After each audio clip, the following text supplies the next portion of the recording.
আরেকটা কথা বলি এর ভেতরে অল্প একটু, যেটা হচ্ছে আজকে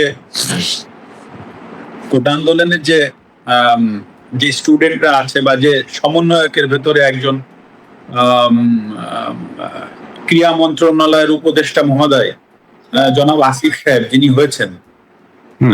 আপনি দেখবেন উনি কিন্তু খেলাধুলা নিয়ে এখন থেকে উনি কাজ করবেন, বাংলাদেশের সার্বিক খেলাধুলার বিষয়গুলো নিয়ে কাজ করবেন।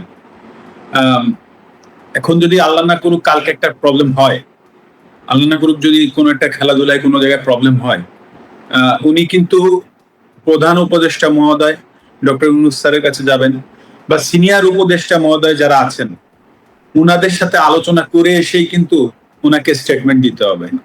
It's very simple. কারণ উনি একটা দায়িত্বশীল জায়গায় আছেন, তো হুট করেই একটা সমস্যার সমাধান উনি একা কিন্তু এসে এই আপনাদের সামনে মানে প্রেসের সামনে হুট করে বলে ফেলতে পারবেন না। তো দায়িত্বশীল জায়গাগুলো কিন্তু অনেক কিছু চিন্তা করে কথা বলতে হয়। তো সেই জায়গা থেকে সেই জায়গাটাই কিন্তু আমি ছিলাম। হ্যাঁ, আপনি আমাকে খেলোয়াড় মাশরাফি বলছেন, আমি সেভাবে উত্তর দিচ্ছি, কিন্তু এট দ্য সেম টাইমে কিন্তু আমি একটা দায়িত্বশীল চেয়ারে বসেছিলাম। তো হুট করেই আমি কিন্তু ফ্রন্টে এসে একটা কথা বলে দিলাম, আর তাই নিয়ে একটা বিশাল আরো বড় কিছু হয়ে গেল।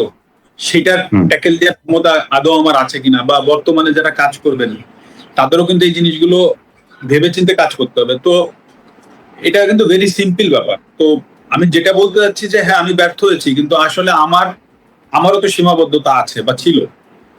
এটাও কিন্তু সত্য কথা। কিন্তু সেটাকে যে আমি এক্সকিউজ হিসেবে দাঁড় করাচ্ছি সেটা না, কারণ মানুষের আহ, দাবি ছিল, কারণ প্রথমত আমি একজন খেলোয়াড়, তারপরে আমি সংসদ সদস্য। কারণ আমি খেলোয়াড় থেকে আমার পরিচয় মাশরাফি না হলে আমি অবশ্যই ওই সংসদ সদস্যে আমার যে ডাক নাম ছিল, আমার নড়াইলের মানুষ চিন্ত কৌশিক নামে, সেই নামে আমি নিশ্চয়ই সংসদ সদস্য হইতে পারতাম না। তো খেলোয়াড় মাশরাফির জায়গায় যে আমি ব্যর্থ হয়েছি সেটা কিন্তু আমি একবারও বলছি না। বাট আপনি এট দ্য সেম টাইমে ভাবেন যে আমি একটা সংসদ সদস্য ছিলাম একজন, সেই পজিশন থেকে হুট করে আমি একটা মন্তব্য করার থেকে বরঞ্চ আমি ওইখানে যে সমাধানের চেষ্টা করাটা আমার জন্য আরো ইজি হইতো, বা আমি সেটাই চেষ্টা করেছি, সেটা হয়তো বা আমি পারিনি। সেটাই আমার ব্যর্থতা আর কি। আমার কাছে মনে হয় না এটা, আমার কাছে মনে হয় যে একটা মবের মতো হয়েছে, মানে হুট করেই মানুষ এটা করে ফেলেছে। আমার কাছে মনে হয় না, কারণ ক্ষোভ হওয়ার মতো কোনো কাজ আমি করি নাই, সুতরাং আমার কাছে এটা মনেই হয় না যে কোনো ক্ষোভ থেকে করেছে। আবার থাকতেও পারে, বাট আমার কাছে মনে হয় না। না, এই কারণ তো আমিও খুঁজেছি। কারণ একটা বিষয় হচ্ছে কি,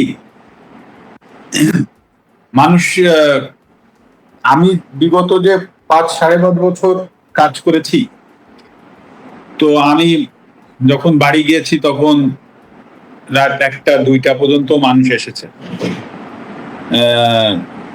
বা যে কোনো মানুষ, মানে আমি সবসময় একটা জিনিস বিশ্বাস করতাম যে আমাকে সবাই ভোট দিবে না, আমাকে সবাই পছন্দ করবে না, এটাই স্বাভাবিক। কিন্তু আমি যখন সংসদ সদস্য হয়েছি, আমি প্রত্যেকটা নড়াইলের প্রত্যেকটা মানুষের, মানে পুরো নড়াইল তো না, নড়াইলে 2টা আসন, নড়াইল দুই দুই আসনটা হচ্ছে আমার, যেটা সদর, নড়াইল সদর এবং লোহাগাড়া উপজেলা মিলিয়ে। তো এইখানের প্রত্যেকটা মানে মানুষের এমপি আমি সেইভাবেই চিন্তা করেছি এবং সেইভাবেই কাজ করেছি। আমার মতের বিরুদ্ধে অনেকে কথা বলতে পারে, আমার দলের বিরুদ্ধে অনেকে কথা বলতে পারে, আহ আমাদের সাথে মতামত নাও মিলতে পারে। তো এই জিনিসগুলো আমি কখনো দেখিনি। যার যেটা প্রয়োজন হয়েছে সে যদি মানে তার যে কোনো উপকারে যখন আমার প্রয়োজন হয়েছে, আমি চেষ্টা করেছি আমার জায়গা থেকে। তো এখন আমার কাছে তো এটা মনে হচ্ছে না, মানে আমি জানি না। এরপরও যেটা প্রথমেও বলেছিলাম সেটা বললাম, যে থাকতে পারে হয়তো আমি সবার কাছে পৌঁছাইতে পারিনি। আমি হয়তোবা আমি মানুষ যেটা এক্সপেক্ট করেছিল যে এইভাবে করতে হবে, সেভাবে হয়তোবা আমি ব্যর্থ হতে পারি, অনেক কিছুই হতে পারে। তবে আমার জানা মতে আমি আমি নড়াইলের জন্য আমার সম্ভাব্য যা কিছু ছিল, যে যেটা আগেও বললাম যে খেলাধুলাটা আমি 20 বছর, অলমোস্ট প্রায় 20 বছর জাতীয় দলে খেলেছি। আপনি যদি তাকায় দেখবেন যে আমার স্ট্যাটস কখনো বলে না যে আমি পৃথিবীর সেরা কোনো খেলোয়াড় বা বাংলাদেশের কোনো সেরা খেলোয়াড়, অথবা আমার স্ট্যাটস সেটা বলবে না। তো রাজনীতিবিদ হিসেবে তো নাই, কারণ 5 বছরে আপনি এমন কোন রাজনীতিবিদ হয়ে উঠতে পারবেন না। কিন্তু এই খেলোয়াড় জীবনে যেটা বলেছি যে আমি আমার শারীরিক মানসিক যতটুকু সম্ভব সবটুক দিয়ে ক্রিকেট খেলেছি। ঠিক সংসদ সদস্য হওয়ার পরে 2-2.5 বছর কিন্তু করোনায় চলে গেছে, তারপরও আমি আমার সম্ভাব্য সবকিছু, আমার চাওয়া পাওয়া চিন্তা চেতনা সবকিছুই নড়াইল ঘিরেই ছিল, যে আমার নড়াইলের আসলে কোন জিনিসটা করলে নড়াইলের মানুষ উপকার হবে, সেই জায়গাটা নিয়ে আমি কাজ করেছি। তো সুতরাং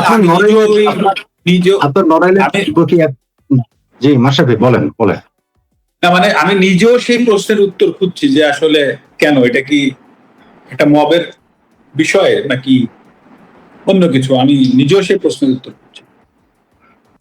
তখন মূল আলোচনার বিষয়বস্তু ছিল এটাই, এবং আমি তো আমার আগের সাক্ষাৎকারে বলেছি যে, এবং আমি এটা নিজের থেকে বানিয়ে বলি নাই যে বুকে পাথর চাপা দিয়ে নিয়ে নিলাম, এটা আমি ওনার বক্তব্যকে কোট করেছি।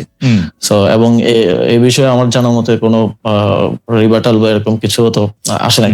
তো সেই জায়গা থেকে আমার জায়গা থেকে আমার মনে হয়েছে যে আওয়ামী লীগের প্রতি সিম্প্যাথি থাকাটা এবং আওয়ামী লীগকে ফিরে আনার কিংবা নানা, যেমন এখন একটা কথা শুনতে পাওয়া যায় যে জাতীয় পার্টিকে প্রধান বিরোধী দল করার জন্য একটা তোড়জোড় চলতেছে। এই যে মেকানিজম করে যে মানুষের ম্যান্ডেট কে ইয়ে করা, ম্যানিপুলেট করার একটা প্রক্রিয়া, এবং এই যে আমি যতদূর জানি যে যারা ডামি এমপি ছিল, তারপর আওয়ামী লীগের যারা সাপোজ যাদের ইমেজ অতটা খারাপ না, তাদেরকে জাতীয় পার্টি থেকে ইলেকশন করানোর একটা পরিকল্পনা চলছে। এই ধরনের উদ্যোগ বা এই ধরনের বিষয়গুলোর কারণেই কিন্তু আমি ব্যক্তিগতভাবে এবং সরকারেরও বিভিন্ন অংশ এই বিষয়টা নিয়ে হয়তো স্কেপটিক্যাল থাকতে পারে, এবং সেটা কতটুকু আসলে যেটা বলছেন যে স্যারের সাথে সম্পর্ক খারাপ, এটা আমি কখনো দেখি নাই। স্যার সবসময় সবাইকে ওন করে সবাইকে সাথে নিয়ে আসলে কাজ করতে চান, এবং মূলত 5ই আগস্টের পরে এত বড় একটা অভ্যুত্থান বিপ্লবের পরে বাংলাদেশে যে পরিস্থিতি খারাপের দিকে যায় নাই, দেশটা যে একটা গৃহযুদ্ধের দিকে যায় নাই, বরং আস্তে আস্তে আরো স্টেবিলিটির দিকে আসছে, এটা মূলত স্যারের এই সবাইকে অ্যাকোমোডেট করে কাজ করার মানসিকতার কারণেই সম্ভব হয়েছে। আমি এই জায়গাটায় যদি আপনাকে একটু বলি, যে কারণ এগুলি খুবই গুরুত্বপূর্ণ প্রসঙ্গটা হচ্ছে এরকম যে ধরেন আপনি বলছিলেন যে মেকানিজম করে কোনো কিছুর একটা ম্যান্ডেট আদায় করা, যেমন আপনি এখন জাতীয় পার্টির কথা বললেন যে জাতীয় পার্টিকে প্রধান বিরোধী দল বানানোর একটা মেকানিজমের কথা শোনা যাচ্ছে। আমরা কিন্তু বিভিন্নভাবে শুনতে পাচ্ছি যে সরকারের ভিতরে আরেকটা সরকার আছে। আমরা এরকম শুনতে পাচ্ছি যে গোয়েন্দা সংস্থাগুলি যারা শেখ হাসিনার সময়ে অ্যাক্টিভ ছিলেন তারা এখনো অ্যাক্টিভ আছেন, বিশেষ করে ডিজিএফআই এর কথা বলা হয়। কিন্তু আমরা তো দেখি ডিজিএফআই তো সরকার প্রধানকে রিপোর্ট করে, সেনা প্রধানকে না। মানে ডক্টর মোহাম্মদ ইউনূসের আন্ডারে ডিজিএফআই। তাহলে এই ব্যাপারটা আসলে কেমন? মানে যদি কেউ মেকানিজমটা করে থাকেন, এটা কি আপনারা সরকার থেকে করতেছেন নাকি সামরিক বাহিনী বা অন্য কোনো একটা সরকার যাদের আমরা চিনি না তারা করতেছেন? আপনি কি এইটা একটু অন পেপার তো অনেক কিছুই থাকে, কিন্তু বাস্তব প্রয়োগের ক্ষেত্রে সেটার বাস্তবায়ন বা সেটার প্রক্রিয়াটা অনেক সময় অনেক ভিন্ন রকম হয়ে যায়। আসলে 5ই আগস্টের পরে এখানে শেখ হাসিনা থাকা অবস্থায় যেমন ক্ষমতার কেন্দ্র ছিল শেখ হাসিনা এবং আওয়ামী লীগ রাজনৈতিক দল হিসেবে, 5ই আগস্টের পরে তো ক্ষমতার কেন্দ্রগুলো অনেক দিকে ভাগ হয়ে গেছে। এখন তো সরকার একমাত্র ক্ষমতার কেন্দ্র না, যেটার আমি মনে করি যে এই ঘটনা প্রবাহে অনেকের অনেক ভুল ছিল, এবং সেই ভুলগুলোর জন্যই দেখা গেছে যে এই ক্ষমতার এই কেন্দ্র বিভাজিত হয়েছে। রাজনৈতিক দলগুলো একটা এখন ক্ষমতার কেন্দ্রে আছে, কারণ হচ্ছে সরকারের যে কোনো পলিসি ডিসিশন, বিগ ডিসিশন রাজনৈতিক দলগুলোকে ছাড়া নেওয়া যাচ্ছে না, তাদের সাথে বোঝাপড়ার ভিত্তিতে, ঐক্যমত্যের ভিত্তিতে নিতে হচ্ছে। এখানে মিলিটারি একটা ক্ষমতার কেন্দ্র হয়ে উঠেছে 5ই আগস্টের পরে, যেটা 5ই আগস্টে আমাদের রাজনৈতিক দলগুলো সেই ম্যান্ডেটটা ক্যান্টনমেন্টে গিয়ে দিয়েছেন বলে আমি মনে করি।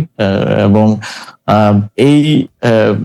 এই কমপ্লেক্স সিচুয়েশনের কারণে যে এই যে অন পেপার যেরকম আছে যে ডিজিএফআই প্রধান উপদেষ্টাকে রিপোর্ট করবে কিংবা যেটা যেভাবে চলা উচিত অন পেপার সেটা সেভাবে তার আসলে চলছে না। তো এই সবকিছু মিলে সরকারের ভিতরে, একটা সরকার না, সরকারের ভিতরে এটা সব সরকারের ভিতরেই থাকে, নানা ধরনের মানুষ থাকে। একটা পলিটিক্যাল গভর্নমেন্ট আসলেও তো আমরা বলি যে এখানে ভারতপন্থীরা আছে, এখানে পাকিস্তানপন্থীরা আছে, এখানে অমুক হচ্ছে আমেরিকাপন্থী। তো এই সরকারটা তো আসলে কোনো ইউনিফাইড জিনিস না, এটা তো এক জায়গা থেকে আসে নাই। এই সরকারের যদি 20 জন লোক থেকে 20 জন লোক 20টা জায়গা থেকে আসছে, তো সেই জায়গা থেকে ওই ক্ষমতার কেন্দ্রটা আসলে এক জায়গায় নাই, সেটা বিভিন্ন ইয়া থেকে মোবিলাইজ হয়। তো অন পেপার যেটা যেভাবে আছে সেটা সেভাবে চলা একটু মুশকিল এই সময়ে। আমার মনে হয় যে আপনি অনেকগুলি গুরুত্বপূর্ণ বিষয়ে আসলে যতটুকু আপনার পক্ষে বলা সম্ভব একটি সাংবিধানিক পদের থেকে